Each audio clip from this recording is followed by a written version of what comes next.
sentir bien, Jimena, diciendo que no es porque seamos aburridas y aburridos, sino porque hay corte de luz. Gracias, Jimena, nos sentimos mejor. Está bueno ese comentario. Bueno, vamos, somos 48 personas, bueno, un lindo número, somos un lindo número. Hay, hay una banda de rock tucumana, onda heavy metal, que ya no existe, esto es para personas viejas, como María José, que se llama Las Claro. 448. 448, una Ah, banda, no la conocía. no la conocía, bueno, son vieja y encima no salías mucho. Este, Vieja y aburrida. bueno, siendo las 4:48, siendo las 4 y siendo 48 estudiantes, vamos a empezar la clase. Muchísimas gracias por conectarse a la clase sincrónica. Muchas gracias a las personas que la vean a la clase asincrónica. Esta clase la estamos grabando tanto para la comisión 1 como para la comisión 2 de la Cátedra de Derechos Humanos. Y básicamente vamos a continuar, y hablo en tercera persona porque la tenemos a María José Ahumada y Paula Nemer. María José, docente de la cátedra ya hace bastante tiempo. Paula está ingresando al equipo este año. Bueno, lo que vamos a hacer hoy es charlar un poquito sobre la segunda parte de la unidad 4. Nosotros les decíamos en la unidad 4 que la apuesta nuestra era tratar de mostrarles que los derechos humanos funcionan como un paradigma, ¿no es cierto? No tan solo es una disciplina, los derechos humanos no tan solo son una disciplina del derecho, sino tienen esa particularidad, es una disciplina y a la vez un lente, un paradigma del derecho. Y como paradigma, con ese concepto que nos propone Travieso, que se lo presta al concepto de las ciencias sociales, el paradigma es una forma de ver y entender. Ya en términos más jurídicos, es una forma de interpretar y, muy importante, reinterpretar el derecho.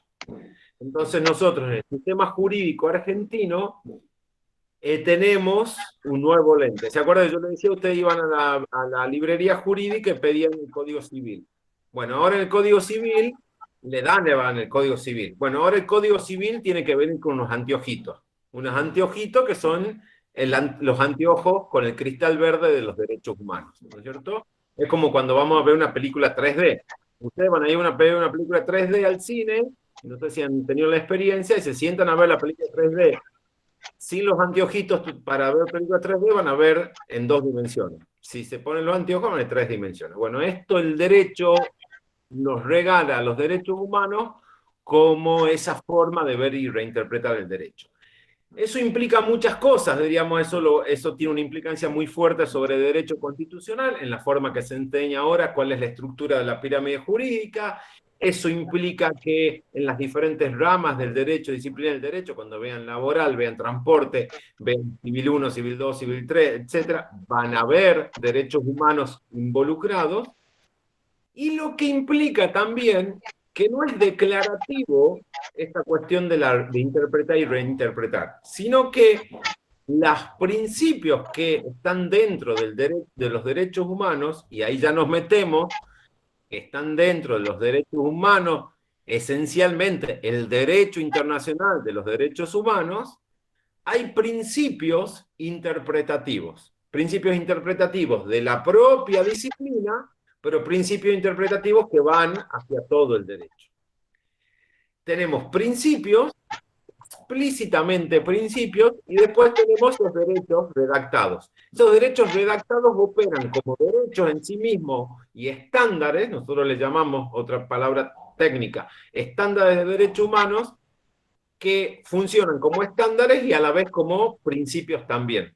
Nosotros ahora lo que vamos a ver en esta reunión, que va a estar más que nada a cargo de María José, y Paula y yo la vamos a interrumpir muchísimas veces porque no nos podemos quedar callados, lo que vamos a hacer es ver algunos de esos principios que el derecho internacional de derechos humanos nos da para que tengamos en cuenta cómo se tiene que interpretar la propia disciplina, pero también el ordenamiento jurídico argentino.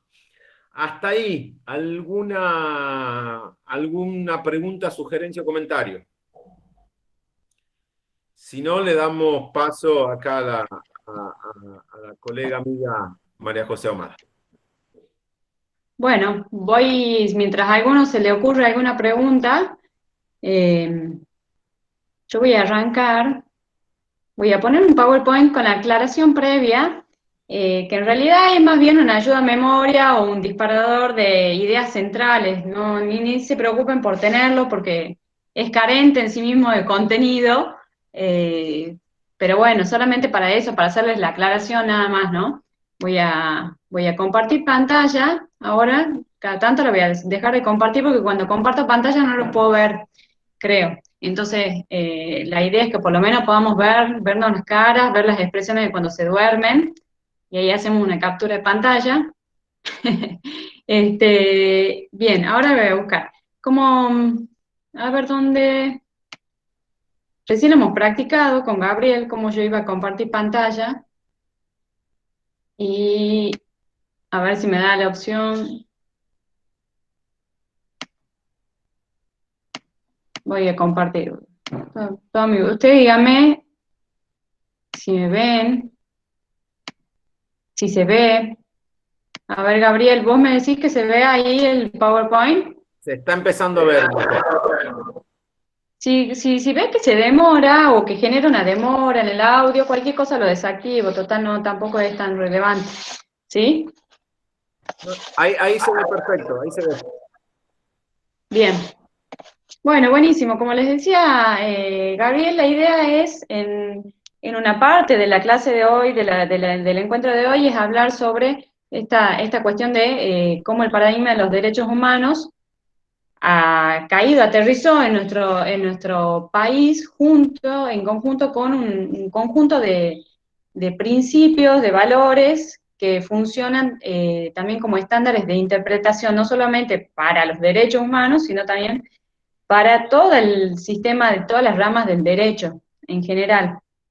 Lo que vamos a ver hoy, a mí me interesa mucho hablar primero y lo más importante sobre el principio de pro persona, que es a lo que más me voy a dedicar en estos 30 a 35 minutos. Y después, ya para terminar, voy a hacer una mención más corta al principio de efectividad, de progresividad, de interdependencia, de universalidad y de indivisibilidad de los derechos humanos, porque en el texto de Blasik, de Juan Carlos Blasik, que es el que está disponible para ustedes, sobre todo para este tema, él los desarrolla muy bien. Al final del texto desarrolla muy escuetamente el principio pro persona, entonces bueno, por ahí me gustaba, digo, estaría bueno detenernos en él hoy, conversar sobre este tema un poquito más. Bien. Eh, Me gustaría hacerle como un pequeño panorama y haciendo este parangón que hizo Gabriel, a mí me gusta repetir mucho lo que dice Gabriel porque me encanta cómo se plantea esta dicotomía entre el sistema anterior y el sistema del paradigma de los derechos humanos, es que ustedes vean ahí en la pantalla, si la ven, yo estoy compartiendo, que el paradigma del formalismo jurídico establecía en cuanto a la forma, el sistema de normas, un sistema de jerarquías estáticas. Ustedes saben que en general todo lo que hemos aprendido en la facultad, eso se representa, este sistema jerárquico de normas se representa con un dibujo, ¿verdad? Una figura geométrica, que es la de la pirámide, en donde la representación nos dice que, la representación de esta pirámide dice que tanto descubrir cuál norma tiene validez, cuál norma tiene validez en ese sistema de jerarquía, o descubrir cuál es la interpretación que se le tiene que dar a la norma, son cuestiones que ya estaban preestablecidas en este sistema del paradigma del formalismo jurídico y que se partían sobre la base de algo muy corto, se los digo, ¿no? Que el sistema de la validez de esas normas estaba dado por la regla de que la norma superior valida la norma inferior.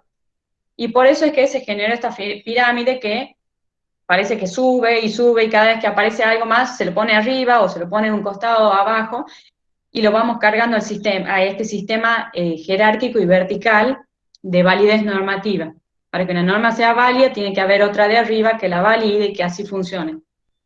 Y para interpretar cada una de esas normas, el formalismo jurídico establecía una regla que está prácticamente en todos los instrumentos viejos, diría yo viejo, porque por ejemplo, no sé si ven, este era mi código viejo, del Código Civil anterior, que establecía de que la interpretación de las normas generalmente se logra a través de un sistema de fuentes que es cerrado. Hablábamos de la interpretación gramatical, la interpretación analógica, o el famoso descubrir el espíritu de la ley o el espíritu del legislador. Yo siempre me preguntaba, digamos, qué clase de espíritu tenían los legisladores, o era un espíritu eh, genérico, cómo se representaba eso, cómo se lo había imaginado Vélez Arfield. Pero en definitiva, eh, el sistema funcionaba así, ¿no? Con algo ya preestablecido, con estas soluciones. Por eso era un paradigma que tenía un planteo de problemas y un planteo de cómo se generan esas soluciones, ¿no? A la validez y a la interpretación de las normas. El neoconstitucionalismo, como dijo Gabriel, fue el campo fértil para que aterrice el paradigma de los derechos humanos, y este paradigma en cuestiones de interpretación y de validación de las normas trae un sistema que es diferente, ya no plantea un sistema estático de jerarquía normativa vertical, sino que viene a traer lo que a mí me gusta llamarle un sistema de aplicación dinámica de las normas. Este sistema de aplicación dinámica de las normas, a mí me gustaría que al finalizar la conversación podamos terminar de entenderlo a por qué, a qué me refiero, ¿no? Y digo que es un sistema dinámico de aplicación de las normas y de interpretación, porque el sistema ya no solamente va a validar la norma a través de esta jerarquía de que la norma superior valida a la inferior, y no solamente se va a interpretar por la fuente gramatical del texto, por la interpretación gramatical del texto o el espíritu de la ley, sino por otros estándares de interpretación que son los que traen estos tratados de derechos humanos.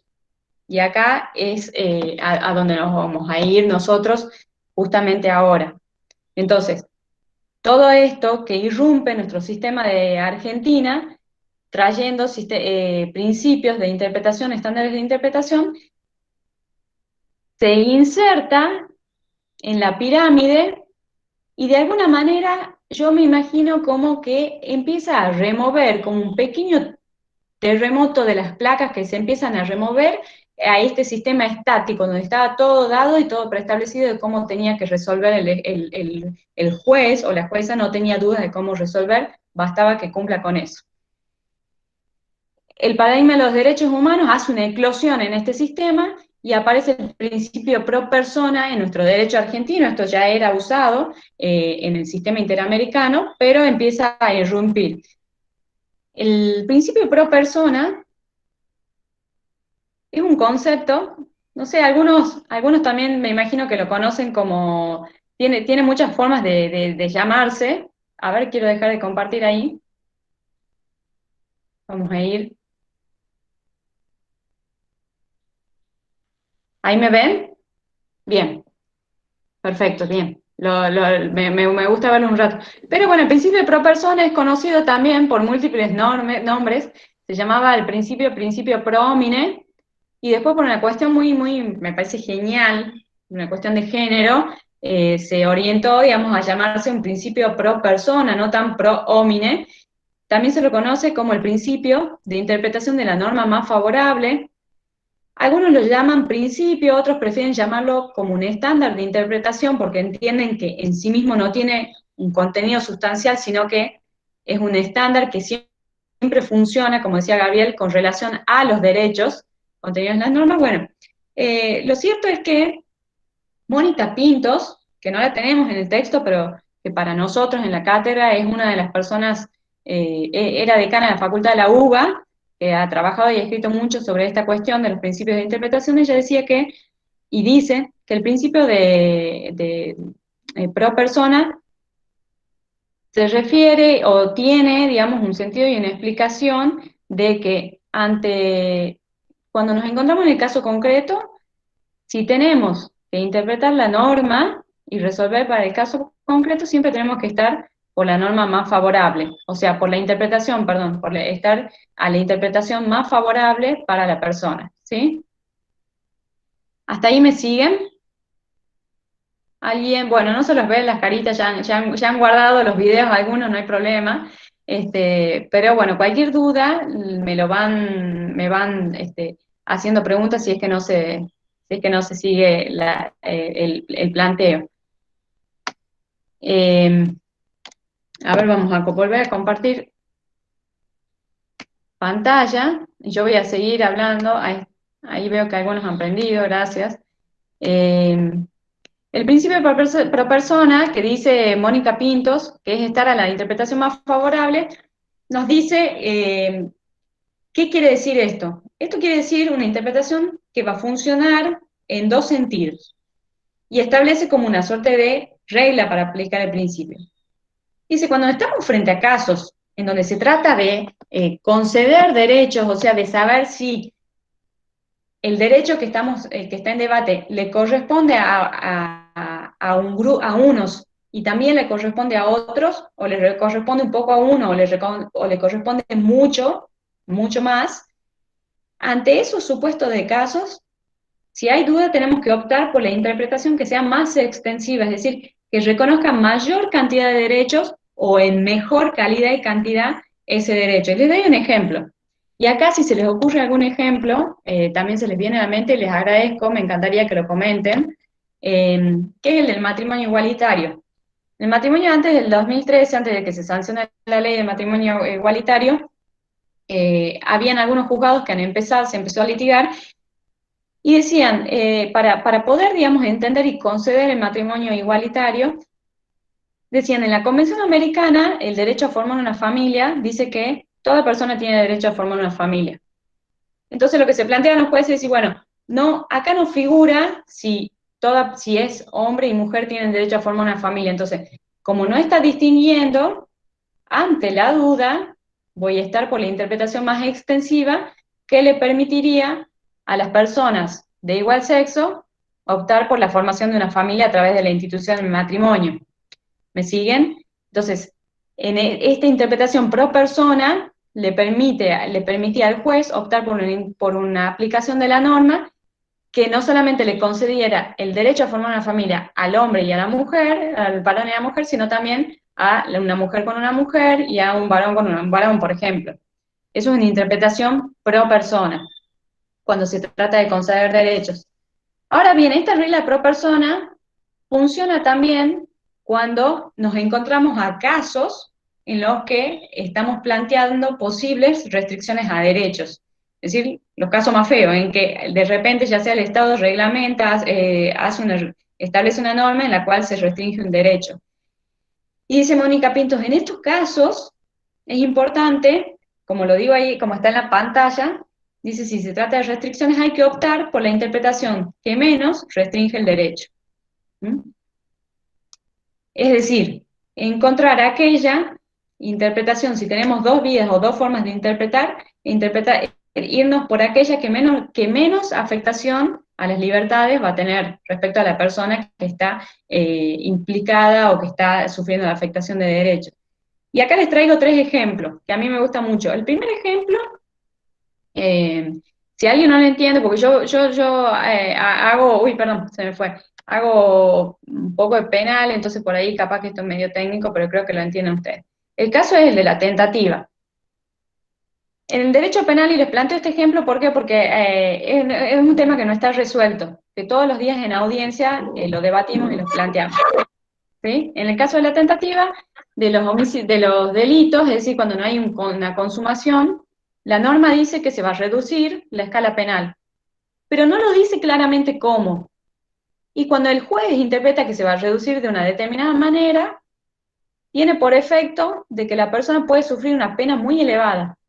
Pero si interpreta la norma de otra forma, en el sentido contrario, eh, da como resultado que esa persona, por una tentativa, va a sufrir una pena mucho más leve. ¿Me entienden? Entonces, si yo tengo dos opciones y les pregunto, estas dos opciones de interpretación, una interpretación que me lleva a una pena elevada o a una pena más atenuada, ¿a cuál creen ustedes que según el principio de pro persona tendría que aplicar el juez? La más atenuada. Ajá, muy bien. Claro, bueno, yo también, y me alegra que piensen así, la verdad que nosotros lo litigamos todos los días, pero bueno, hay jueces que entienden que sí y otros jueces que entienden que no, que la norma no les permite, digamos, a ellos aplicar una u otra, y bueno. Ahora bien, como yo les daba este ejemplo, que está muy bien lo que vos decías, eso es cuando hay un problema entre una tensión de derechos entre el Estado y una persona, ¿verdad? Entonces, en esos casos es sencillo, es un poco más sencillo decir, bueno, estamos por el principio pro persona, porque entre el Estado y la persona estamos por el principio pro persona. Pero después, en la realidad y en la práctica, nos encontramos con casos difíciles, que son los casos en los que la tensión de derechos está entre los derechos de una persona y, y los derechos de otra persona. Y acá pensé yo en dos casitos, uno que es el caso Fontevecchia, que ustedes lo vieron en la unidad anterior, pero en el caso Fontevecchia, eh, la revista Noticias le publica a Menem unas fotos de él con un hijo no reconocido y la publica en la revista Noticias. Nadie sabía que tenía un hijo no reconocido y Menem le hace un juicio por violación al derecho a la intimidad. Este caso llega a la corte, ustedes saben porque ya lo leyeron, y el planteo ahí se planteaba, si estamos ante el derecho de la intimidad de una persona y el derecho a la libertad de expresión de los periodistas, ¿cómo haríamos? Digamos, tenemos un principio pro persona que dice siempre estar por el derecho que menos restrinja, ¿no? Pero bueno, es complicado cuando son dos derechos que parecían similares. Puede ser, profe, que el juez tiene que valorar el grado el, o sea, el grado del derecho, en cuál sería el que está en primer lugar y cuál el segundo lugar.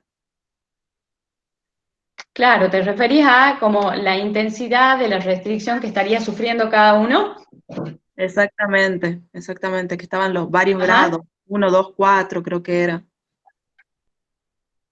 Ah, bueno, quizás con lo que te refieras es digamos, al sistema de ponderación que por ahí propone Robert Alexis, que creo que no entiendo que esté planteado en el caso, pero lo cierto es que en estos casos que son más difíciles de tensiones entre derechos de dos personas, el principio de pro persona en principio, digamos, someramente parece no resolverlo al caso. Entonces hay que recurrir a otros elementos, como por ejemplo, tratar de valorar, en el caso Fontevecchia, lo que trabajó la Corte es que no solamente había una afectación al derecho al derecho a la libertad de expresión del periodista, sino que prohibirle o castigarlo por la publicación afectaba también el derecho de toda la ciudadanía a conocer, digamos, y a entablar un debate democrático sobre la vida del presidente, que hacía, digamos, a la posibilidad de elegir si querían para o no para el próximo año o no. ¿No? Entonces empiezan a jugar también otros elementos para apoyar el tema de cómo interpretar los derechos. Este caso también se da, por ejemplo, se dio en el caso Bulacio, donde en el caso de Walter Bulacio, que ya lo van a ver más adelante, es un caso donde un chico, bueno, lo llevan una redada, una racia, lo llevan a la comisaría, lo golpean, él fallece y se inicia una investigación contra la policía y un comisario. Esa investigación prácticamente estaba prescripta y llega el caso al sistema interamericano, entonces la Corte Interamericana dice, usted, Estado argentino, tiene que investigar, porque es el derecho de la familia de Walter investigar. Pero por el otro lado, llega el caso, la orden argentina, y el comisario dice, bueno, pero yo tengo un derecho a un plazo razonable, a mí ya se me prescribió el juicio. Entonces se daba esta tensión entre estos dos derechos de las personas, lo cual generaba y genera en estos casos difíciles una dificultad en cuanto a que no se llegan a resolver únicamente con la aplicación del principio pro persona, sino que ahí entran a jugar, de nuevo, como veíamos en el caso de Fontevecchia, otras cuestiones, de qué tanta restricción, de si es proporcional que el comisario sufre una restricción al plazo razonable, habría que ver de cuántos años, cuánto ha durado el proceso y demás, ¿me entienden? Este, Como yo les decía, el principio pro persona, a simple vista a veces parece una cuestión, digamos, sencilla de aplicar, Sin embargo, no siempre lo es así por estos ejemplos de casos difíciles que yo les daba, que cuando se producen tensiones entre derechos de dos personas, ¿no? Para ello, el principio pro persona, que venía, como les decía Gabriel, aterriza desde el ordenamiento jurídico internacional en nuestro ordenamiento jurídico, también viene acompañado por otros elementos, por otros estándares de interpretación que están contenidos en la Convención Americana y que nos pueden ir ayudando también a poder ir aplicando o dando pasos en la interpretación que nos permitan resolver los casos con una interpretación en favor de la persona, de la dignidad de la persona. Esto a lo que yo me refiero, estas reglas, estos estándares de interpretación que están en la Convención Americana, están en el artículo 29.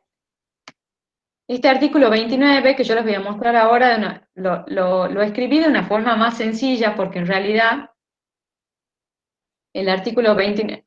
¿Ustedes qué ven en la pantalla ahora? Tu nombre. ¿Ven que yo estoy contando? ¿Cómo? No, ahora Todavía veo no se ve tu pantalla pantalla. completa de todos Ahora nosotros. sí.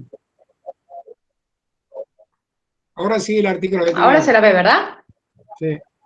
Bueno, entonces, como les decía, el artículo, la Convención Americana ingresa a nuestro sistema con con un elemento muy importante que es el artículo 29 de la Convención, que también incorpora, en el cual están incorporadas reglas de interpretación de la Convención Americana, que están orientadas justamente a garantizar que la interpretación sea siempre la más favorable para la persona. Estas reglas, como yo les digo, si ustedes se ponen a leer ahora el artículo 29 que yo puse en la pantalla, yo la redacté como de contrario, porque la redacción de la convención para mí siempre ha sido muy complicada porque está como en negativo. Entonces, en conclusión, lo que me importa es que a ustedes les quede son tres estándares de interpretación. El primero dice que los derechos que están contenidos en la Convención Americana, o sea, ustedes imagínense que, bueno, estos son los documentos del Sistema Interamericano de Derechos, acá está la Convención. Entonces, todos los derechos que están reconocidos acá tienen que ser interpretados de acuerdo al artículo 29. Y dice, la primera regla es que no pueden ser estos derechos de la Convención, ¿sí? Derecho a la propiedad, a la vida, a la integridad, a la intimidad, a la familia, no pueden ser interpretados en el sentido de que supriman otros derechos humanos también, o que limiten en mayor medida esos otros derechos. Y yo vuelvo con el caso Fontevecchia, que tiene que ver con, ¿por qué? Porque el derecho a intimidad, la intimidad que tenía el presidente Menem, no podía ser interpretado en el sentido de suprimir no solo el derecho de la libertad periodística de los editores de la revista Noticias, sino también no podía ser interpretado, digamos, concediéndole ese derecho, porque limitaba en mayor medida otros derechos que tenían que ver, como le digo, como les decía yo recién, el acceso de toda la ciudadanía a ser informado y establecer un debate democrático respecto de esa situación. Otra de las pautas de interpretación que establece el artículo 29 dice que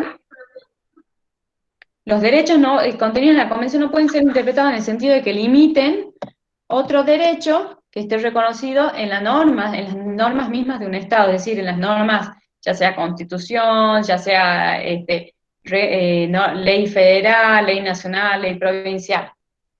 Entonces, ninguno de los derechos, el derecho a la vida y a la integridad, puede ser interpretado en el sentido de que limite otro derecho más reconocido y mejor reconocido por una norma del Estado.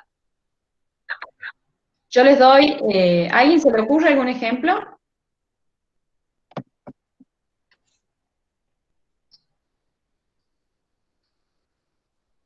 Bueno, yo les tiro un ejemplo y ustedes me dicen a partir de ahí si a alguien se le ocurre otro ejemplo, porque a mí me encantan estos ejemplos, justamente de estos casos.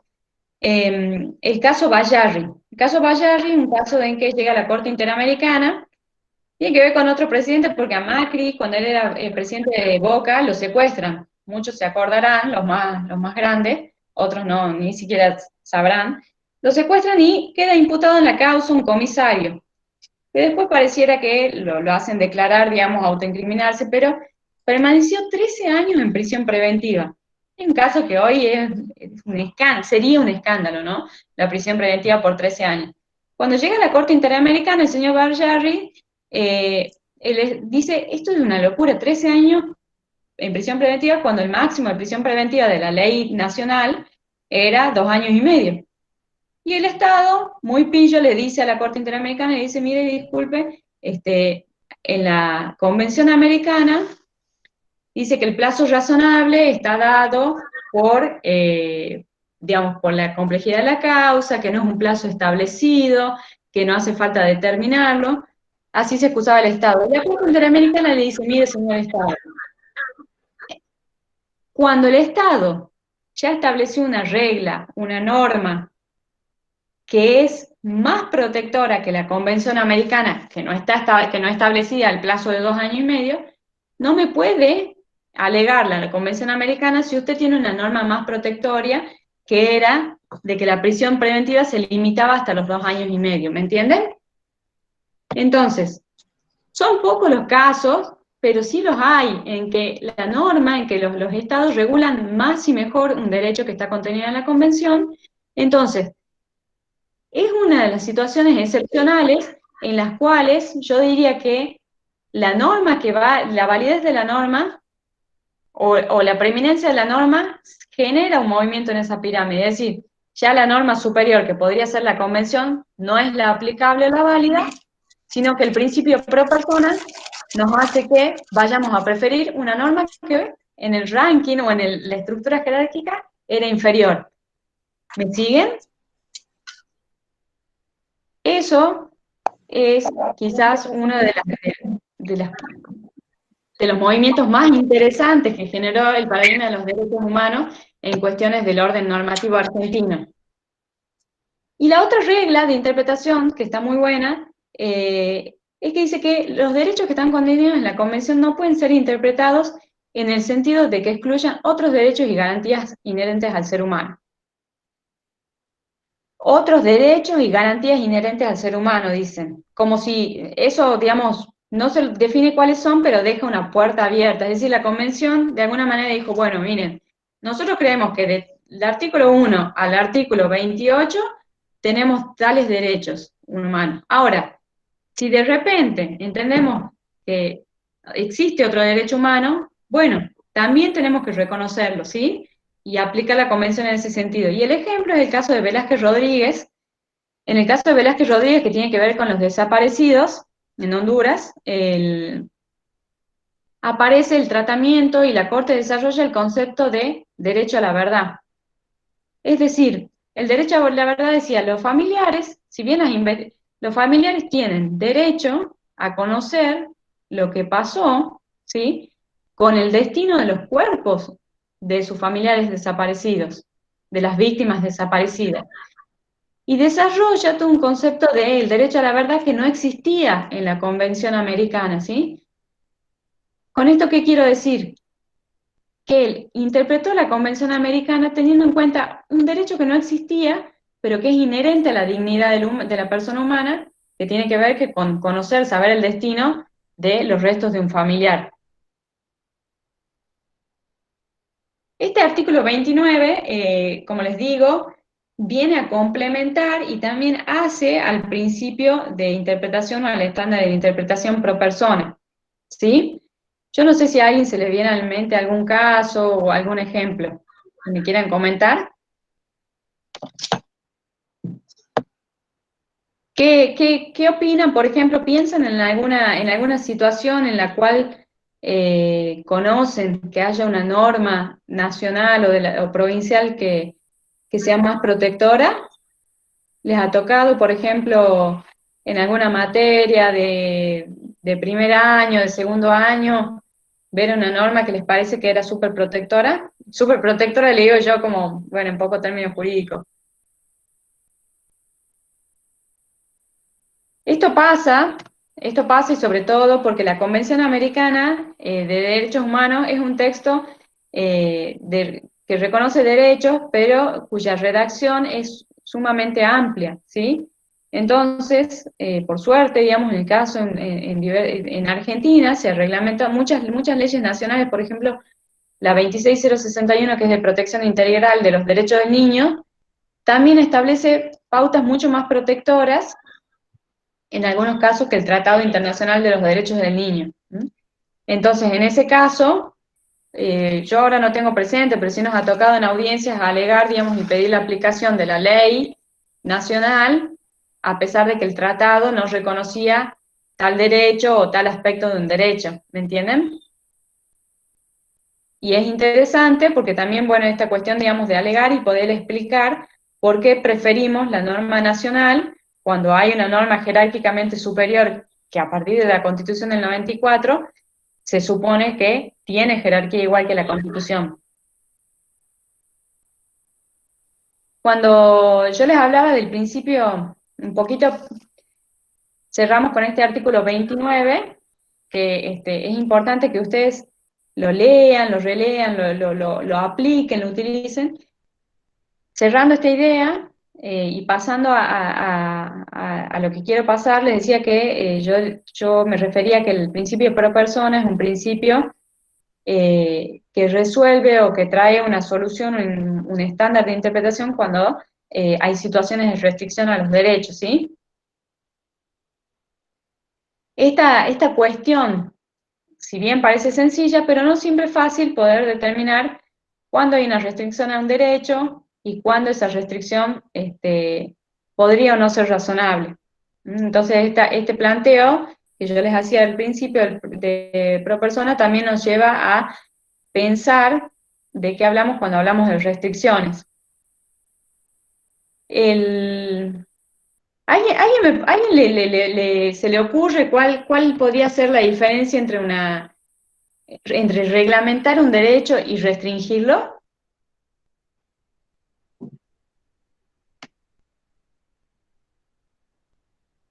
Supongamos, uy, perdón, se me fue.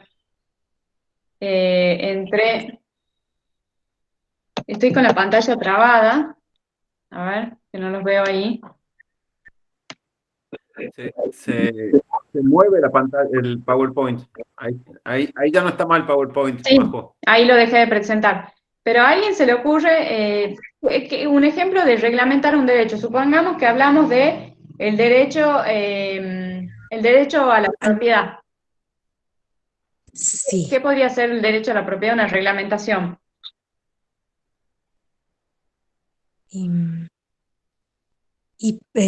Profe, Sí, claro. yo pienso que podría ser cuando se estableciera, por ejemplo, en qué condiciones tiene que tener el terreno, es decir, para que evite que se junte maleza, basura y cosas así. Me parece que por ahí podría ser. Está muy bueno, sí, digamos, establece, digamos, algunos requisitos para reglamentar, digamos, que son básicos, el pago quizás de algún impuesto, la escrituración. Tasa municipal, y bueno, esos serían, digamos, como que ya son de base, digamos que son propios de lo que el ejercicio del dominio de ese terreno, bueno, por supuesto, pero Bien, lo otro como para la mejor convivencia, tal vez con los vecinos, el estado de un terreno, porque la propiedad es como, digamos, no es absoluta, entonces una forma tal vez de, digamos, absoluta en ese sentido, de que para poder convivir con el resto de sus vecinos y sí. no traiga aparejado otros problemas o conflictos, que sé yo, que el municipio le podría pedir en qué condiciones podría tenerlo al terreno sin restringir su derecho de propiedad. Me Y la parece. restricción, y si eso sería, digamos, un ejemplo de reglamentar, ¿qué podría implicarle a esa persona que vos estás dando el ejemplo una situación de restricción a su derecho de libertad? Y ya sería el permitir que alguna otra persona use su terreno. O no ellos, sino cualquier, o sea, el municipio diga, bueno, como el terreno está vacío, permitimos que alguien venga y lo use porque le podría dar un mejor uso. No sé. Ajá, ahí ya Una parecería que hay una restricción de su restricción. derecho, Ajá, bien, creo. bien. Puede ser, Sí, Ana. puede ser también por la libre circulación con todo esto de la pandemia. Ajá, está bueno, claro. Ahí vemos una restricción al derecho de la circulación, ¿verdad? Sí, lo veo así. Ujú. Está bien, es una limitación exacta, digamos que dado el derecho, que ya está, digamos, que con la reglamentación uno conoce sus aspectos para el bien general, la restricción sería una limitación más intensa, una limitación intensa, y esa limitación, esa restricción tiene que ser para que pueda ser acorde, digamos, y convencional, tiene que ser razonable. Hablamos de restricción razonable, ¿sí? Cuando estamos también diciendo que las restricciones, cuando se trata de restricciones, tenemos que estar por aquella que es más favorable a la persona. Y el artículo 30 de la Convención Americana, que ahora les voy a compartir, ya voy a ir apurándome para que dejemos. Yo estaba compartiendo pantalla, no sabía, che. Sí, está Dice que las compartido. restricciones, sí, que el requisito, el artículo 30 de la Convención Americana trae como una pauta para establecer cuándo es factible o de qué manera se tienen que restringir los derechos para que esas restricciones sean razonables. ¿Cómo tiene que interpretarse esa restricción para que sea razonable, ¿sí? Y no sea, y no se entienda como afectatoria, atentatoria de los derechos. Dice que el artículo 30 dice que las restricciones permitidas de acuerdo a la Convención al goce y ejercicio de los derechos y libertades reconocidas deben ser aplicadas conforme a las leyes que se dictan por razones de interés general y con el propósito para el cual han sido establecidas. Esto no es un tema, digamos, fácil, ha sido de larga explicación en la jurisprudencia de la Corte Interamericana, pero lo importante que a ustedes les quede es que, esperen un momentito que tengo un problema con el gatito que está maullando.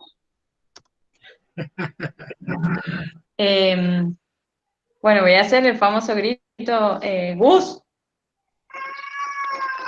Bueno, que lo tengo encerrado el gato conmigo y se quiere ir. A ver. Y con toda la tecnología no puedo desactivar la pantalla. Aguárdame un segundo, ¿no? ¡Gus! Majo, tranquila, porque este es el momento que va a cometer un error que se va a convertir en meme y va a circular por toda la Argentina. Así que pensá Bueno, bien qué va a hacer. sí, en cualquier momento o el gato me ataca a mí o yo lo ataco al gato porque no estamos pudiendo no estamos pudiendo convivir. Pero sigamos, yo voy a hacer caso omiso al sonido del gato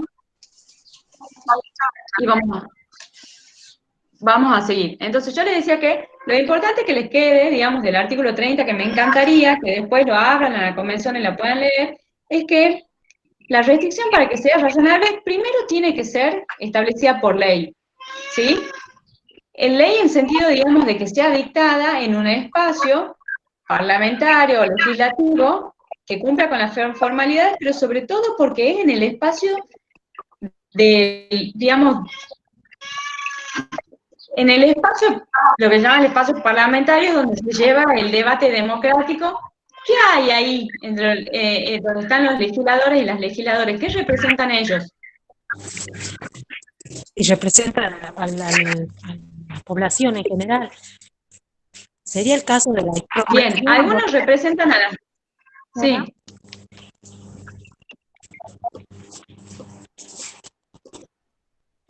Ahí representan algunos a la mayoría y otros a las minorías, ¿verdad? Entonces ahí está el punto, ¿por qué la Convención dice que las restricciones tienen que estar dictadas conforme a leyes? Porque son en esos espacios democráticos, de debate democrático, donde las minorías se pueden expresar, ¿sí? No tiene que ver con una mera formalidad únicamente, de que lleve, digamos, la solemnidad de cómo se redacta una ley, cómo se las promulga y demás, sino que tiene que ver con que en el debate sobre las restricciones y la viabilidad y la intensidad de la restricción de un derecho pueden haber sido expresados sus intereses y sus preocupaciones también las minorías. ¿Me siguen? Y estas restricciones no solamente tienen que ser dictadas en esos ámbitos, sino que también tienen que tener en vista un interés general, un propósito general que se entiende como un bien común, seguir el bien común y no solamente digamos, que se compatibilice el interés del sector al que va a recibir, digamos, que va a sufrir esa restricción, sino que también sea un bien que se pueda evaluar como un bien común. Yo les traje, para poder conversar ya esto último, en materia de restricciones y utilizando un poquito los razonamientos de lo que hemos hablado sobre el principio pro persona, un ejemplo que a mí me gusta plantearlo, lo planteé hace un año, hace 2 años, y se había caído el proyecto de ley y ahora me doy con que parece que se sancionó de nuevo. Me gusta plantearlo porque me disgusta mucho la situación, ¿sí? Ustedes ahí en el PowerPoint están leyendo, dice, es una noticia de mayo de este año. Dice, la nueva ley contra los motochorros. En Tucumán ya no podrán circular 2 personas mayores en una sola moto. Primera pregunta, ¿hay una restricción a cuál derecho piensan ustedes? De circular. Ajá, la libertad de circulación. Perfecto. Bien, ¿y está destinado a que, digamos, esa restricción a quiénes afecta? ¿A todos, a algunos? A los mayores de edad. A los mayores de edad. Bien. ¿Afecta a todas las personas que circulan en cualquier vehículo? No, Solo solo en los que usan moto. motocicleta. Perfecto. Y les pregunto, en general, ¿quiénes son las personas que circulan en motocicleta y no en vehículo? Los de más bajos recursos. Ajá. Claro, puede ser, sí, exacto. Los obreros. Los grupos más jóvenes. Los obreros, los grupos más jóvenes, exacto. Entonces, esta nueva ley de motochorros, ¿sí? Ya de por sí nos está diciendo que hay una restricción que ha sido dictada por ley, ¿verdad? Entonces podríamos decir, pasó el estándar, el control de que es una restricción dictada por ley. Aparecería un interés general, que sería el interés general de la seguridad, ¿sí? Pero cuando hay restricciones, también la Corte Interamericana ha dicho que se necesita hacer una interpretación y un análisis más bien estricto de lo que se llama de la razonabilidad de la restricción. Y eso se lo hace mediante 3 preguntas. Estas 3 preguntas, que es lo que se llama el análisis, el escrutinio estricto, no es un invento de la Corte Interamericana, es algo que ya también otros tribunales, digamos, una teoría, digamos, que otros tribunales la llevaban adelante, pero que viene a decantar también en el sistema interamericano para hacer la interpretación de las restricciones a los derechos humanos, ¿sí? Y estas 3 preguntas, o estos 3 criterios que están formulados a modo de pregunta, son los que están en la pantalla y que se refieren a lo siguiente. ¿Es adecuada? La primera pregunta es el criterio del análisis de adecuación, ¿sí? La norma de restringir la circulación de 2 personas en una motocicleta, ¿es adecuada? ¿Sí? ¿Para el fin que se busca? ¿Cuál sería el fin que ustedes creen que busca la norma? Evitar robos. Evitar robo. El fin que Perfecto. busca es evitar los robos. Bien, perfecto. ¿Ustedes creen?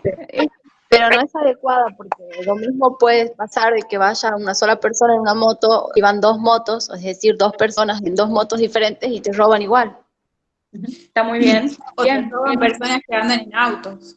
Claro, ajá, Entonces. está bien. Entonces, está muy bien. Entonces ahí hay un problema de adecuación. O sea, si bien busca un fin, claramente no se va a lograr porque hay un montón de situaciones de robo que digamos, que pueden hacer a la seguridad y que no pasan por una moto.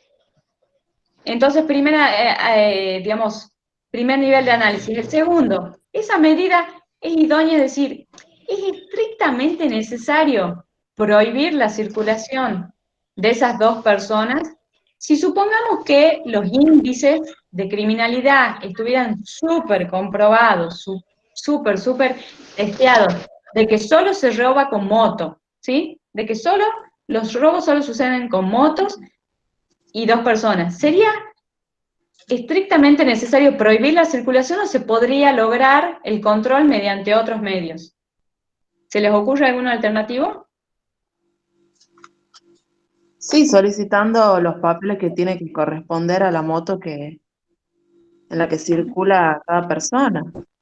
Está muy bien, perfecto. O sea, en vez de decirle, ustedes dos no pueden salir, sí, bueno, salgan y de última vemos. Y, o sea, hay otra posibilidad, no es la única y digamos que no puede existir otra. Y la tercera, el tercer nivel de análisis es, suponiendo que fuera necesaria, ¿sí? De que es proporcional, o sea, es decir, si el fin que se logra, que es la seguridad, es proporcional la lesividad, digamos, que genera en las personas de que ya no pueden, que no pueden circular en moto, o sea, yo genero una lesión al derecho de circulación y un derecho bastante, una restricción bastante grave. ¿Eso lo perciben ustedes como proporcionado o desproporcionado? Desproporcionado. ¿Alguien quiere explicar por qué o piensa por qué es desproporcionado? Yo considero que es desproporcionado porque en realidad... Porque generalmente... ¿Por qué?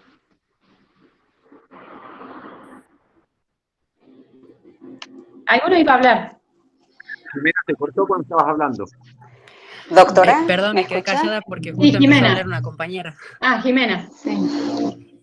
Yo considero que es desproporcionada porque si hacemos un análisis real, en Tucumán, en San Miguel de Tucumán, por ejemplo, la cantidad de motos es incontable.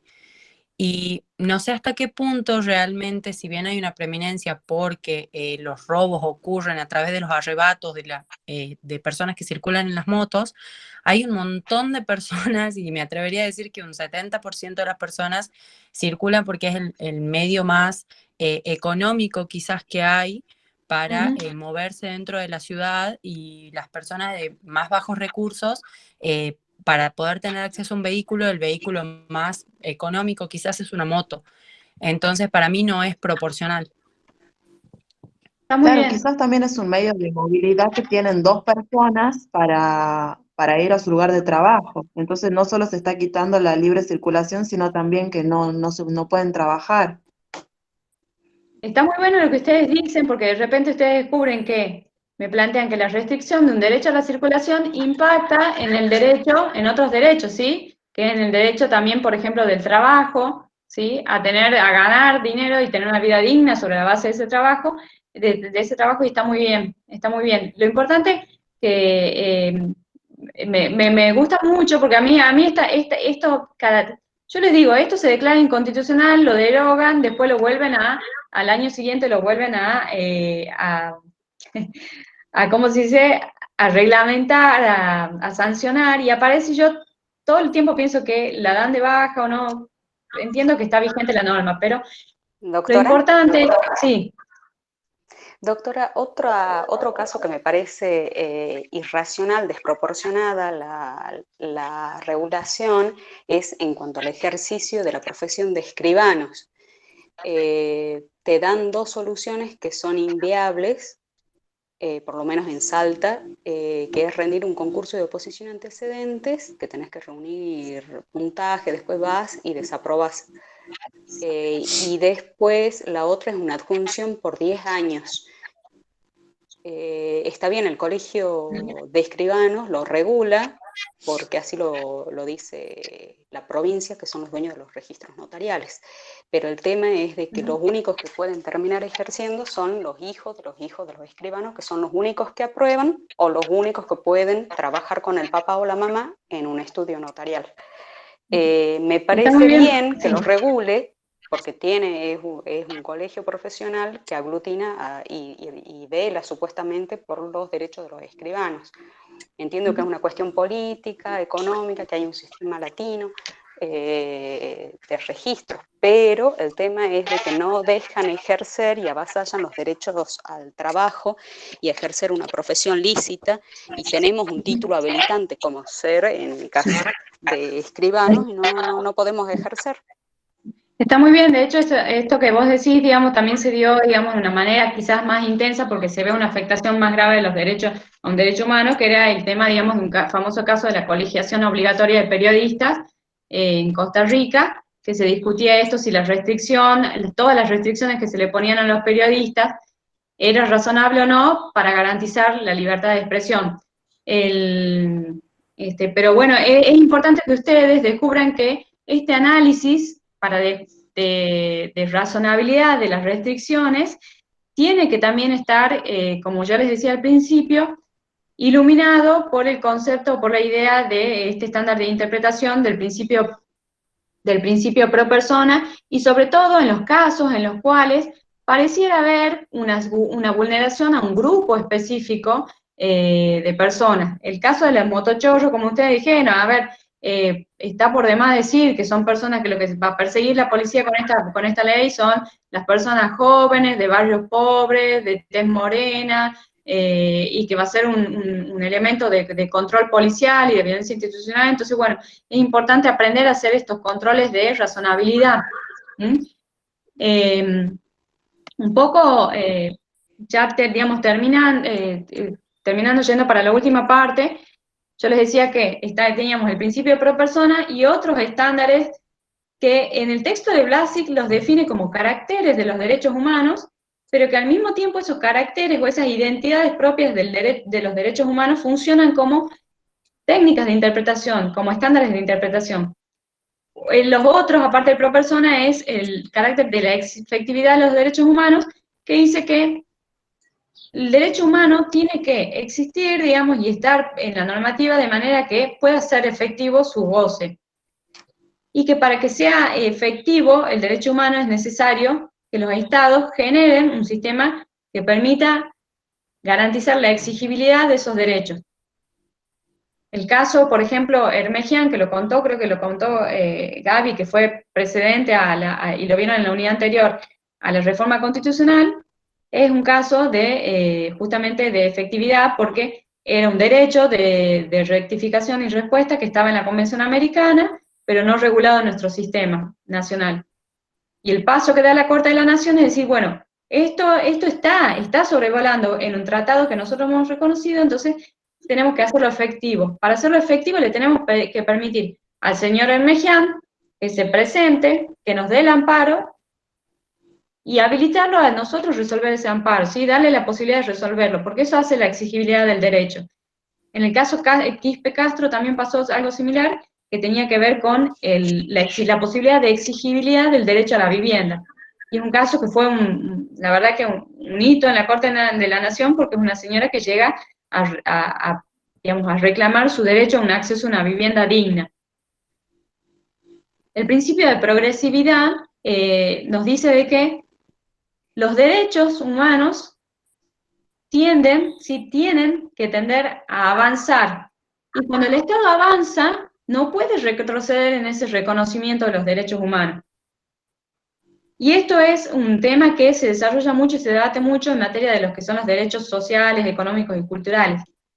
El caso Bevilacqua, que era de un chiquito que sufría por una afectación a la salud, el Estado Nacional, como la obra social no le reconocía determinados medicamentos, le empezó a pagar esos medicamentos. Y en un momento el Estado dijo, yo ya no pago más.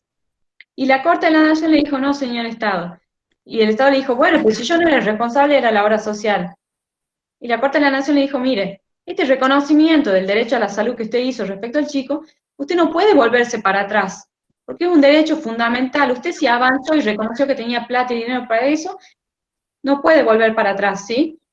Y un debate que hoy se da muy interesante con relación a los que se conocen como planes sociales o programas de transferencia de ingresos, en cuanto a las discusiones, digamos, de qué pasa cuando el Estado va reconociendo estos aportes, estos derechos sociales de personas que son marginadas o que están en situación de vulnerabilidad, ¿qué pasaría si decide dejarlos atrás, no?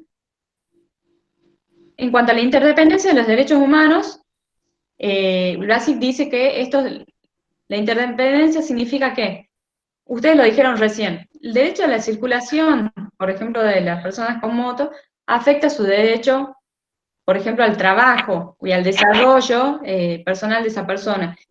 Muchas veces la restricción de un derecho impacta en otros derechos, ¿sí? Porque son interdependientes. El derecho a la salud, por ejemplo, lo que hoy se conoce como un derecho humano, que es el derecho al agua, que el agua potable impacta en el derecho a la salud. En el caso de las desapariciones forzadas, yo lo pongo ahí en el PowerPoint como ejemplo, Cuando una persona es desaparecida por el Estado arbitrariamente, porque la policía no lo pone a conocimiento de un juez, se generan otras afectaciones que son diferentes a la afectación al derecho a la libertad. Y es el derecho al ejercicio de la defensa, el derecho a permanecer con la familia, a permanecer, a acceder a otros, por ejemplo, a un tratamiento digno, a no ser sometido a torturas. Y el principio de universalidad, que es otro carácter de los derechos humanos, dice que los derechos humanos son para todos, pero además su contenido y su significado tiene que ser y es el mismo para todos. Y no puede, digamos, por ejemplo, ponía el caso de la mutilación genital en algunos países de África, donde las defensas o las delegaciones de las defensas radican en una cierta concepción cultural. La verdad que esto da para mucho, yo lamento que ya me tengo que concluir, pero se alega, por un lado, quienes realizan estas mutilaciones, que forma parte de la religión, de la creencia, que no es occidental y que tiene que haber un respeto a esa otra cultura, pero al mismo tiempo, digamos, contrario a ello, se argumenta de que el derecho humano a la integridad sexual y a la integridad física es uno solo y todos lo merecemos, ¿sí? Entonces acá también se generan estos debates entre el occidentalismo y las otras culturas, que son muy interesantes, ¿no? Concluyendo, ya pasamos a la parte práctica. Lo que yo le quería un poco traer con todo esto de los principios de interpretación, de cómo se interpretan los derechos humanos y nuestro ordenamiento jurídico, es que hubieron muchísimos cambios, ¿sí? Desde la incorporación de los tratados. Y hoy ustedes, supongo yo les traía el Código Civil, y antes el Código Civil viejo decía que, por ejemplo, en el artículo 16, que se iba a interpretar las normas de acuerdo al espíritu de la ley y a principios generales del derecho que estaba contenido acá. Y hoy ustedes saben que el Código Civil incorpora que se va a interpretar de acuerdo también a los tratados de derechos humanos.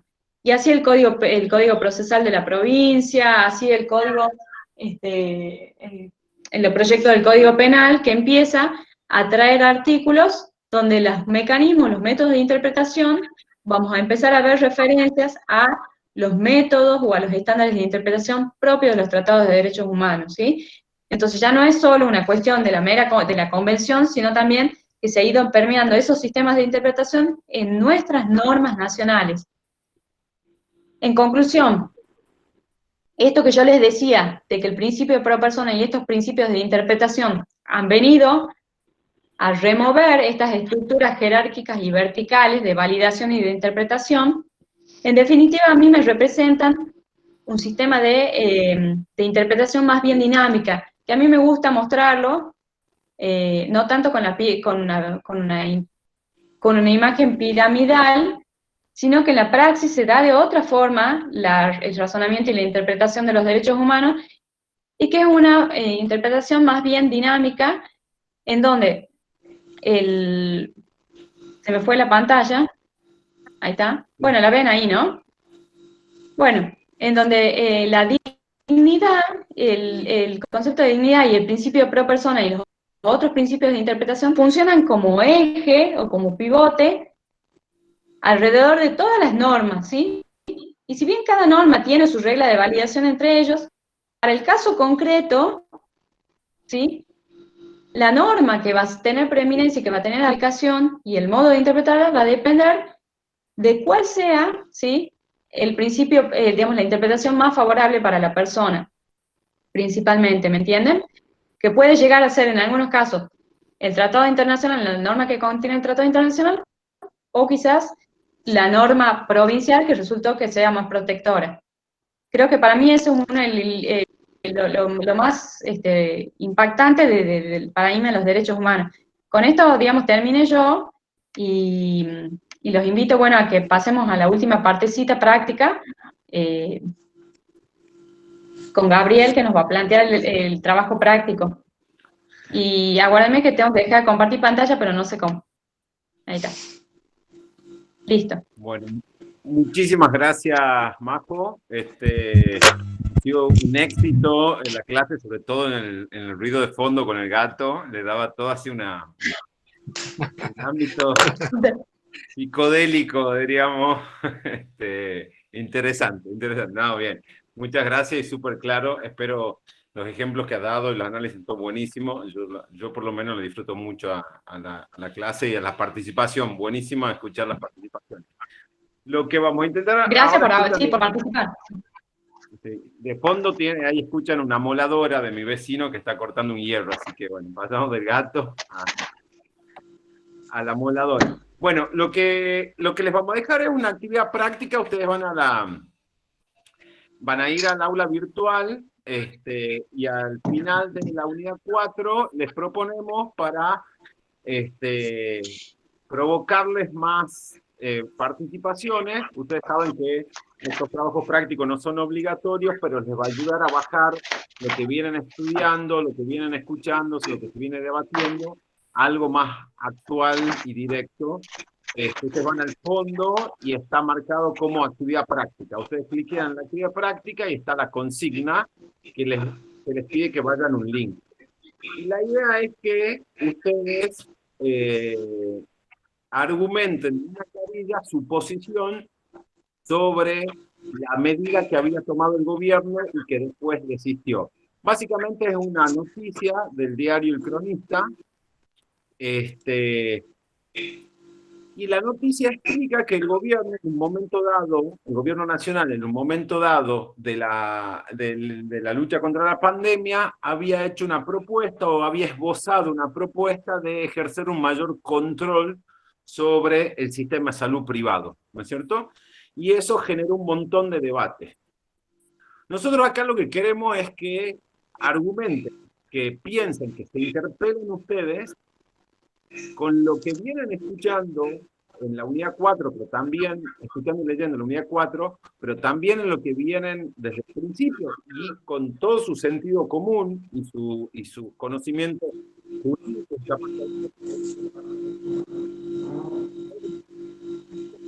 que argumenten su posición, si están a favor o en contra de la propuesta que inicialmente había tomado el gobierno nacional respecto de esa actividad. Entonces, y esta idea alcanzamos hasta una carrera. Y argumentos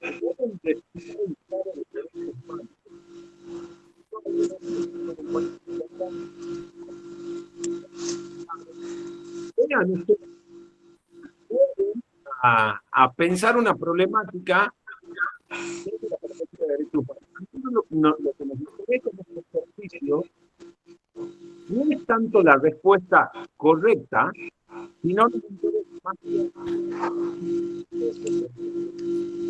No se escucha bien, profe. No te estoy escuchando bien. A ver. Ahí se escucha mejor. Ahora sí. Sí. Apaguen los micrófonos. Retrocedí 4 minutos antes. Perfecto. Pongan en silencio los otros micrófonos, porfa. Lo que nos interesa en esta consigna es que ustedes lean la noticia y argumenten si están a favor o en contra de la propuesta que había hecho el gobierno nacional al principio y que después retiró, ¿no es cierto? Acá no hay tanto un análisis de si hay una respuesta correcta o no, sino lo que nos interesa es que ustedes argumenten desde una perspectiva de derechos humanos.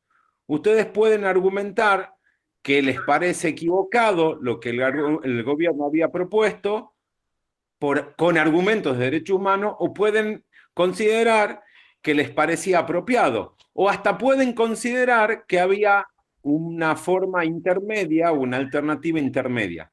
A nosotros lo que nos interesa en esta consigna, ¿podés contar? que en esta consigna nos interesa que ustedes razonen desde una perspectiva, desde el paradigma de los derechos humanos.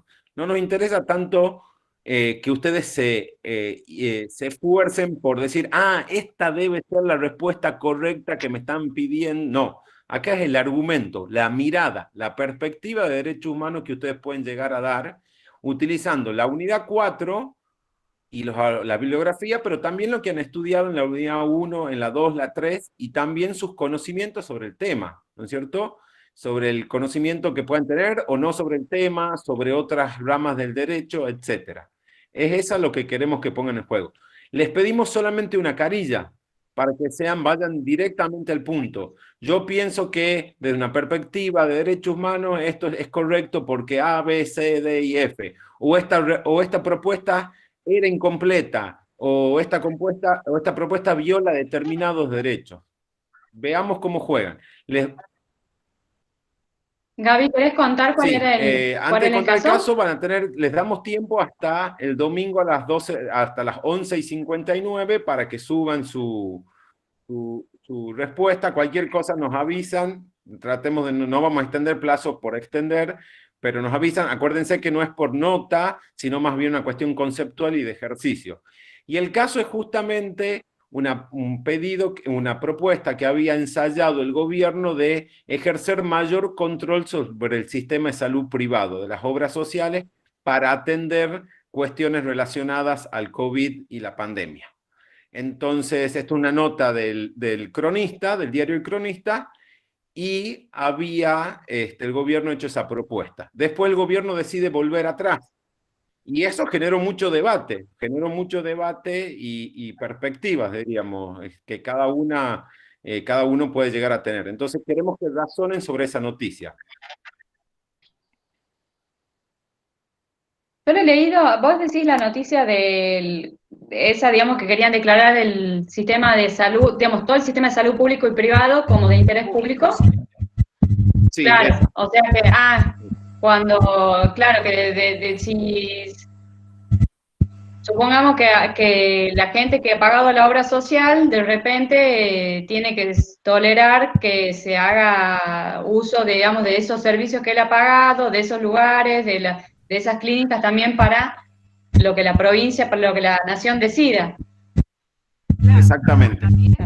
Considero que también deberíamos tener en cuenta que ante una situación de emergencia sanitaria como la que estamos viviendo, el Estado tiene la obligación de adoptar medidas de carácter urgente y que además sean efectivas, tendientes a dar una tutela reforzada al principal derecho que se encuentra en juego aquí, que es el derecho a la salud. Entonces, como el Estado se trata de un derecho humano fundamental y además colectivo, público, social, está en la cabeza del Estado, el Estado es el que tiene no solamente que regular, sino también controlar las prestaciones de asistencia médica. Si fuera de lo contrario, muchísimas personas podrían quedar fuera del sistema de salud, especialmente cuando el sistema público de salud, hay personas que teniendo obra social o medicina prepaga, quedarían excluidas. Y eso afectaría no solamente el derecho a la salud, sino otros derechos que también dependen de esto. El derecho a la vida, el derecho a la integridad, por ejemplo, o el derecho a la igualdad y a la no discriminación. Entonces, como que empiezan a jugar otros derechos. Se podría decir... Disculpen, ¿no? Voy a dar mi opinión con respecto a este tema, porque a mí me ha pasado, desde el medio de la pandemia, he tenido que ser sometida a una cirugía de urgencia, y yo he necesitado, una vez ya estando en mi casa, a los 10 días, empiezo con fiebre, pero era propio de la cirugía que me habían hecho. Entonces el médico me dice, no te muevas a ningún lado, eran 10:30 de la noche, me dice, llama a tu servicio de emergencia, que vayan y que te pongan un inyectable para la fiebre. He llamado a mis servicios de emergencia que yo pago en forma particular y nunca fueron diciéndome de que las ambulancias estaban afectadas únicamente para el servicio público que necesite dirigirse por los casos de COVID. Y no me han atendido. O sea, en ese lugar... ¿Te puedo hacer la pregunta? ¿Vos sos de acá de Tucumán, Indiana? ¿Vos sos de Tucumán? Sí, y el servicio... profe, a los dos, profe, hay una parte que no entiendo. Vos estás diciendo que lo veamos desde el punto de derechos humanos, es decir, el control del Estado de las obras sociales, que de hecho ya lo tuvo siempre, digamos, lo reglamentó aparte por ley. Lo que yo no entiendo es si te referís, digamos, al servicio de las obras sociales, que se pongan al servicio del Estado, que ya lo están, o la parte empresarial, digamos, que vendría a ser, digamos, los sanatorios o los centros privados de atención de salud, más allá de las obras sociales. Esa parte no te entiendo, porque no la están nombrando. Yo creo que el debate fue sobre eso, sobre, digamos, la parte privada, digamos, de los dueños, de la parte empresarial de la salud, ¿me entiendes? De los dueños, digamos, de los establecimientos, no de las obras sociales. Ese fue el debate que se dio de fondo. Y después decidieron, digamos, trabajar en conjunto. Es la prepaga, tenés razón, es prepaga y el servicio de salud en general. ¿Sí? Y hay tanto las obras sociales de los sindicatos, las prepagas, las clínicas, los sanatorios, el sistema privado en general, para ponerlo a disposición de acuerdo a las necesidades de que vaya registrando el Ministerio de Salud. Ahí la nota, yo no les quiero dar todos los elementos, pero ahí la nota. Pero bueno, ahí ven, digamos, acá María José tiene una posición, Paula tiene otra, la compañera tiene otra, y todas están hablando desde una perspectiva de derechos humanos. Sí, a mí me pareció raro lo que decía, me llama la atención la nota en cuanto a que dice declarar de interés público todo el sistema de salud, digamos, sería todo lo privado estaría disponible para ser gestionado por el Estado, y bueno, lo que me hace mucho ruido es esa disposición genérica que, si no me equivoco, se hizo a través de un decreto, se pensaba hacer a través de un decreto de necesidad de urgencia, lo cual me parece que, si bien, digamos, la Convención Americana en el artículo 27 habla de que se pueden suspender determinadas garantías en casos de emergencia, me parece que también tienen que seguir un criterio de razonabilidad, y que hoy por hoy me parece que no es un debate a discutir sobre si la obra social o si el particular ha pagado o no ha pagado, si tiene derecho al contrato con la obra social, por ejemplo, de qué reclamo le puede hacer. Me parece que la discusión también es importante, porque hoy incluso ese tema, digamos, de que yo le podría reclamar a mi obra social, como dice nuestra compañera Indiana, si no me manda la ambulancia, ya no es una cuestión, una problemática de dos privados. Hoy el derecho humano a la salud nos dice que también ese debate es un debate que interesa y que va más allá de los particulares, ¿no? Bueno, justamente esto que ha surgido ahora, diríamos, porque nos quedan 3 minutos, es lo que estamos intentando que hagan ustedes en la actividad práctica. Que sumen sus conocimientos, sus perspectivas y su vida diaria. Diríamos que el compañero Indiana ya han hecho notas para complejizar, y Paula y María José han hecho, no han dado sus opiniones, lo que piensan sobre el tema, sino María José y Paula lo que han tratado de hacer es tirar algunos de los argumentos a favor y en contra que uno puede atar desde los derechos humanos. Nosotros, esa ha sido como una parte de la clase, diríamos, ¿no? Ellas han dicho los más o menos argumentos a favor y en contra que hay dando vueltas sobre esta discusión. Entonces lo que les vamos a pedir es eso, que jueguen un poquito a analizar la realidad, porque si al fin y al cabo el derecho es analizar los casos que les vengan a abogados o abogadas, o cuando sean asesoras o cuando sean jueces, el derecho no sirve para nada. Diríamos, lo que sirve el derecho es para ver la realidad y para formarnos a nosotros como personas y formar nuestro punto de vista. Así que la actividad es justamente eso que hemos tratado de recrear. La intervención del compañero, que no me acuerdo el nombre, y de Indiana no estaba preparada, así que muchísimas gracias, Juan e Indiana, por dar ahí, le han puesto condimento. Es eso lo que queremos hacer. Justamente eso, lo que ha pasado en 3 o 4 minutos acá es, ustedes se sientan, que demuestren, y creemos que interpela la situación de la pandemia, interpelan las medidas del gobierno, interpelan las reacciones de los particulares, como muy bien elegido el ejemplo de la ley de motochorros. Esas cosas queremos que hagan, que salgan ahora, y si tienen tiempo les vamos a agradecer, porque va a ser muy bueno escucharles, porque seguramente vamos a aprender sus argumentos. Alguien pregunta ahí en el chat el parcial. Como saben, el parcial está puesto, el cronograma, no tan solo del parcial, cuándo va a ser, sino de cada una de las clases, sobre qué temas van a tomar, se van a discutir en cada clase sobre la bibliografía. Está puesto en la segunda pestaña del aula virtual, que es cursado 2020. El parcial está pactado para el lunes 7 de diciembre, a menos que ya tengamos algún problema no sé qué tipo de problemas, como por ejemplo una pandemia, o el dengue o lo que sea, pero lo tenemos pautado. La modalidad todavía no sabemos cuál va a ser, en la modalidad particular. Sabemos que va a ser modalidad virtual, no vamos a poner en riesgo a nadie. Tenemos protocolos, ya los vamos a poner en la página, está bueno, lo vamos a poner en la página. La universidad y la facultad tienen protocolos para los alumnos, las alumnas y los docentes, para que podamos tener claro cuáles son las reglas, cuándo hay una excepción válida. Yo soy alumno, no puedo rendir por tal y tal razón, hay protocolos, así que ya los vamos a subir a la página para que ustedes los consulten también y se sientan tranquilos y tranquilas que tenemos más o menos pensada la cosa, para no decir que tenemos cerrado. Bueno, muchísimas gracias otra vez. Esperamos que no tan solo les sea clara y entendible la clase, sino que les interpele, que les haga pensar desde la perspectiva del derecho, pero sobre todo como seres humanos, como personas, qué es esto que nos circunda, que se llama realidad, y los derechos humanos son excelentes, que en las librerías jurídicas todavía no se venden. Muchísimas gracias, gracias Majo, Paula. Gracias a todos y nos estamos viendo, ¿sí? Y los vamos a estar leyendo. Hasta el domingo estamos esperando sus trabajos. Chao, chao. Sí, María José, ¿te puedo decir algo? Sí.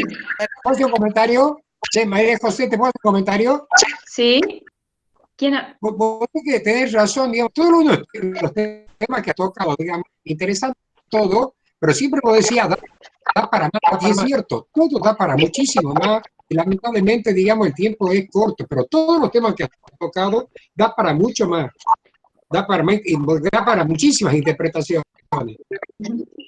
No sé si me entiendo lo que decir, profe. ¿Me entiendes lo que quiero decir? Sí, ojalá que podamos tener otros espacios ya de conversaciones, vamos a tratar de pensar otros espacios como pequeños talleres para los que, a ver si es que podemos armar algo para los que se sientan con ganas de conversar. La idea es hacer clases. Sí, tipo debate, ¿viste? Digamos. Exacto, bien. Podemos organizar un café debate virtual extra hora de clase. Una mateada, sí, la verdad que sí. Sí, después podemos hacer, Gabriel. Una mateada, exactamente. Capaz que después, si los que tengan ganas, que ya no va a ser obligatorio, pero los que quieran, después, dentro de una semana de la entrega de los trabajos prácticos, los que quieran sumarse a conversar sobre esos trabajos y lo podemos hacer. Total, no tenemos hacer algo extra curricular, digamos, como un taller de conversación. También puede ser una opción. Bueno, gente. Sí, muy bueno. Que estén bien. Cuídense. Nos vemos mucho, a todos. Muchas gracias. Adiós. Gracias. Chao, chao. Buenas tardes, muchas gracias. Hermosa clase.